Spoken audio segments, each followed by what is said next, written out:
Billions of dollars. This is how much money do we print and have in the system at any given time. Let me start at 1929. Show me the, here we go. 1929, here's the stock market crash, all right? Now, if you see, we were on the gold standard, so we couldn't print much more money. We had the stock market crash, but we didn't do all of the stuff that we're doing now, just printing money. Go ahead, step to the next thing. Then we go up to 1941. That's the Great Depression. Still haven't pumped a lot of money into the system because, again, on the gold standard. Then we have World War II, and we'll take this all the way to 1965. You'll see it comes up. We had two wars. We had World War II, and we also had the Korean War. In 1965, we were having the Vietnam War. But here's where it gets sticky, because we had all these wars, and we tried to dogpile on with the Great Society. Well, how are we going to pay for all that? Well, in 1971, Richard Nixon says, why don't we get rid of the gold standard? So that way, we can just print whatever we want. But we promise the rest of the world, oh, no, we'll never print too much. Really, we're good for it. I mean, look at our record here. We don't do that. Great Society kicks in, and look what happens. Next point, please. Look how we've devalued our money. This is up until 2000 when we have the Y2K scare, where everybody's like, bury your food and grab your cash. The computers are going down.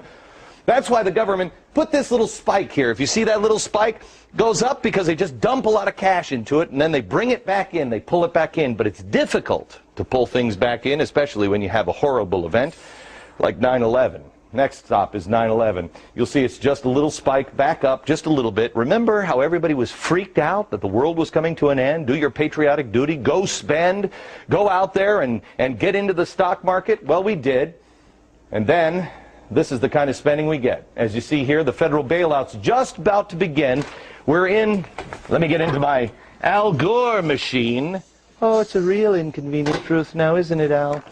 Look at this hockey stick. This is the hockey stick that Al Gore was talking about with the, you know, the woolly mammoth coming back or whatever the hell he's talking about. Here's where we were in September last year. But then the Treasury decided we need to start printing more money.